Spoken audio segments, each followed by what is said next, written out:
How you guys doing? ODogg, Anti-Imperial, ThaChill here. I want to thank first of all AI TV for this, of course, Woody Woodwork production. This right here is episode 1 of Inside the Lyrics, and we're going to go through, I'm going to talk to you guys about different songs, the songs that I create, when I wrote them. I just take a lot of time to write my songs and everything, and when I wrote them, what I was thinking about, what do the lyrics mean, and things like that. So we're going to get into the song that's out right now, the one I just recently came out, Let There Be Light. You guys can go on there to YouTube, Anti-Imperial, that's the channel on YouTube. Just type in anti-imperial, and you can see that video. The lyric video is out right now. The regular video, the music video, will be coming out very, very soon if it's not out already, and you can go see that. So you guys, let's get into the lyrics of Let There Be Light. A lot of you guys have been asking the record label. The record label has me doing this because a lot of you guys have been asking the record label about my writing process and things like that. In one of the fan episodes, I explained my writing process, my process of making a song. Right now, we're just going to focus on the lyrics of the song. So Let There Be Light. Let There Be Light is, when I wrote it, it's some people would call it like a Afrocentric type of song, a very like knowledge-based, in-depth type of song. When it starts off, the way it starts off, the first thing I say is, so I said, fuck black people, and I hit it, found my soul, and began a new mission. Found that most black people are just ignorant, and then you know, it says no wonder why you guys are y'all. So this song, when I wrote it, it was written out of sadness, but also frustration, I guess is a good word you could say. So there was sadness, just the plight of minorities in particular, the plight of black people in particular, and what they go through. And being that I was sad about that, I was also frustrated about black individuals, African Americans, and the complaints that they had, and the way that they have it to where they don't want to change certain things. You know, like there's things that African Americans can do for themselves, but they prefer to do you know, the wrong thing. And so, you know, you guys know I'm from Asia and the Middle East, and that's where I've been for such a long period of time. You know, my career as an artist has been over there for over a decade, for 12 years to be exact. And it was just confusing to me because I would go around to Africa, and I would go around to other places throughout the Middle East, and I would see Africans and black individuals, and they were poor, of course, no choice of their own. But what I would find a lot of times is that black Americans, or black people in America, African Americans, they had much more opportunities than black people in other parts of the world, but yet black Americans seem like they choose to be gangsters and they choose to be hard. You will have black Americans that live middle class, or even upper middle class, and they choose to want to be in the hood, and they choose to want to be gangsters like that. So it was just difficult to understand. And that's where you get that beginning part of the fuck black people aspect. You know, I love my black race, I love African Americans, but the frustration level with just the choices that, you know, us as a black community make sometimes, it just got to me. So that's where that was right there. Makaso, as you guys know, if you don't already, that's my apparel company where you guys can get t-shirts and clothing that's going to be coming up very, very soon. I started talking about how I was approached by a race that was no part of mine, and that comes from, I believe it was probably like, it was such a long time ago. I was touring, and I was in, I think it was either France, it was somewhere in Europe. It was France, or I want to say Germany maybe, but I think it was France, and I was in the airport, and an elderly white woman came up to me, an elderly Caucasian woman came up to me, and she was talking to me about black Americans and just the choices, and you know, how we could take over things if we wanted to, because she was talking about how we're athletically superior, and we're, you know, we have knowledge, and everybody wants to be like us, everybody wants to dress like us, and everybody wants to, you know, be cool like us, but that our decision making is just suspect. And she was asking me just questions and questions and questions, and there were questions that I just couldn't answer. And so that's where that lyric comes from, the beginning of the song, where it says I was approached by a race that was no part of mine. She asked some interesting pain. I pleaded she not ask me this for about 10 years, was perplexed by it. I was just confused. It was a good answer I couldn't give her, you know. I go on to talk about how it's just black Americans have traveled the world and other black races haven't lost their soul. Now I go into, I look at Christianity, the very religion of the ones that oppressed us. I'm like, what the fuck, right? That's like if the Jews took the religion that Hitler forced upon them, precise with precision. And that's true. You know, I have nothing against Christianity.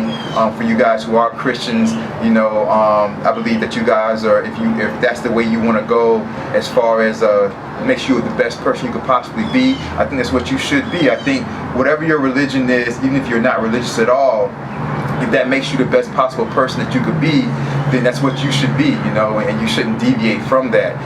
But reality is reality, and it's the truth. You know, Christianity was not a religion that was found in Africa. Christianity was a religion found by the slave owners that went to Africa and brought the Africans to the United States as slaves.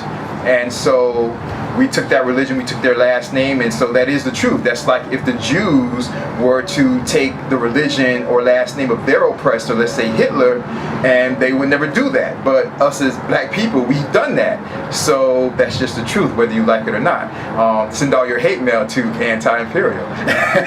To go on, the next thing I started to talk about is how, you know, if you have a problem with it, you know, if you got a problem with it, pussy ass nigga, I'm right here chilling. So if you got a problem with it, like I said, it's anti, that's me. I go on, you guys, and I talk about how Native revenge. I go on and talk about, you know, if we had a Benz or something like that, what my color would be, what your color should be, and stuff like that. Just those are just friendly lyrics to just throw in, you know. I talk about how I make my flag fly away just for a day, and that's just, you know, I think a lot of wars are fought over different countries and things like that, over different flags, different beliefs. And I think if we would just be able to make just throughout the world all of our flags just fly away, and just realize that no matter what hue your skin is, no matter what culture or bloodline you come from, we're all the same. And I think we would all get along much better if that was the case, you know. Right here, I go on to talk about, I say Native revenge. I'm just trying to educate. Everything I do from a Native American thought of mind. You guys know I'm half black, half African American, half Native American. So that's very important to be educated and to find that type of knowledge to lead you down the right path. The last thing I say on this particular verse is live life alone, got no one to call. You guys, to those of you who know me, you guys know I am a loner. You guys will usually see me, I'm never with any friends or anything like that. I just don't trust people, you know. People, a lot of times, you know, I've been blessed throughout my life to be able to have money. And people a lot of times, you know, they'll just try to use me for my money. I don't know who to trust. I don't know who's around me for the right reasons. And then, you know, there's been a time in my life where things got hard, and I didn't hear from people anymore, you know. So that really opened up my eyes, and so now, you know, I'm pretty much a loner. And so that's where those lines come from at the end of the first verse. Live life alone, got no one to call, which is true, right? So that's what that is. The beginning of the second verse, I started by saying my poetical essence. I prayed to the Lord. She sent down 3 blessings. You know, she being, you know, like the Lord is a female, whether the Lord is a male or female, like I said, no matter what your religion is, what you believe, I think that, you know, I support anybody, you know, if that makes you the best person you could be.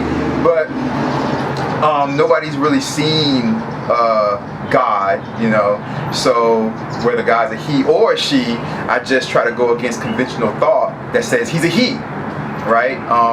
And I just put out she. So that's what it is, you know. I make people think and try to stimulate your brain, stimulate your mind. Next thing I say is, I asked her if that was a trinity. She said no, well, we can make this a trilogy.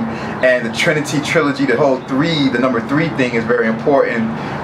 And if nothing else, you guys will see that for Let There Be Light, I have 3 video versions that will be coming out. So you'll see that. So there's a trilogy, a trinity thing. And then I go on to say so pure.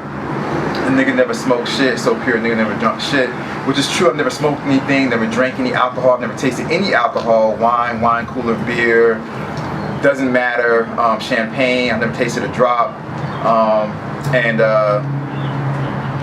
that's just what it is. I have nothing against it if you smoke or if you drink, you know, more power to you, but for me, I never have, and I know I never will, so that's just me. It's not a religious thing or anything like that, it's just, it has never happened, and at this point in my life, you know, it's not going to happen at this point, so that's just what it is. You guys keep smoking and drinking for me, right? I'll live vicariously through you, so there you go. I say the most pure #1 drop of alcohol, mentally strong to evade all pitfalls. And if you guys know me, you know I'm always, even through my worst of times, I always bounce back really quickly. I always seem to have good luck, and I think part of that reason is because not only am I always a positive person, but I think that staying away from things like drugs and alcohol have also helped me out in life. You know, you'll never, you know, the police will never be able to catch me out there for any type of drunk driving. I'll never have any accidents because I'm high or drunk or anything like that, or you know, make bad decisions or anything like that. That will never happen because I'll never have those type of substances inside of me. So that's what that is. We go on. It says, my fight for equality is going to be the death of me, but y'all shall surrender unconditionally. And so I will always fight for equality, and you know, eventually maybe I'll end up dying from that. Whether, you know, it's people from the outside that, you know, just don't want to see me alive and don't want me to try to fight for equality. Maybe it's the CIA, who knows who it is, right, who it might be. But I'll continue to fight that, you know, fight for equality for all people until the day that I die. So it might be the death of me. And, you know, it's just what it is, right? And what else? And I end up talking about how I say I may conclude in hell, but that's only because Christian law tells me to. And I think I just say that because, you know, a lot of people say, you know, if you're not Christian, you're going to hell. So me believing in different people that have different faiths and different things, and believing that people shouldn't have to choose from one religion to another, and I respect people of all religions. And through Christianity, they say that, you know, if you're not a Christian, you're going to go to hell. So because I do believe in equal rights and equality for all people of all religions, I guess I'm going to hell under Christian law, right? So that's what that line stands for. Off of hell I may conclude, but that's only because Christian law tells me to. That's what that line stands for. And it says, I ended talking about having nightmares and memories, how I'm depressed.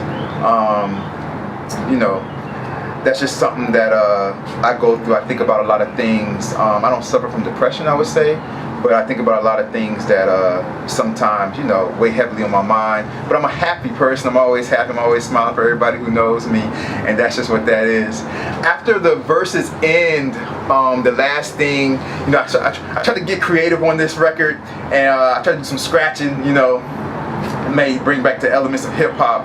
And at the end, you'll hear dwelling in the past, flashbacks when I was young, and that's actually Ghostface Killer's voice. Ghostface Killer from the Wu-Tang Clan. That actually is a line from his All That I Got Is You, and so I scratched that in. So shout out Ghostface Killer, shout out Raekwon the Chef and the whole Wu-Tang Clan. I appreciate you guys letting me do that. And that's what it is. So Let There Be Light, you guys. It's out right now. You guys go check it out. You guys can go and see these lyrics from the lyric video. Shout out to Woody Woodward Production. Thanks for the lyric video. And that's Anti-Imperial. That's the YouTube channel, Anti-Imperial. Instagram, you guys can always catch me at anti_imperial. When you guys go to YouTube and check out these videos and things like that, man, make sure you guys subscribe, you know. And do me a favor, make sure you guys click that bell also. You guys click that bell, and anything that I put out and upload on YouTube, you guys will be the first to get it. And you guys know we're building a family here, and I love all of you. I appreciate your support. And ODogg, Anti-Imperial, ThaChill. Shout out to the record label over there in Asia and the Middle East. For all of you guys, keep sending in those questions. And for everybody here in the United States, holla at me. Instagram, Anti_Imperial. YouTube, Anti-Imperial. I appreciate it. ODogg, Anti-Imperial. Take care, you guys.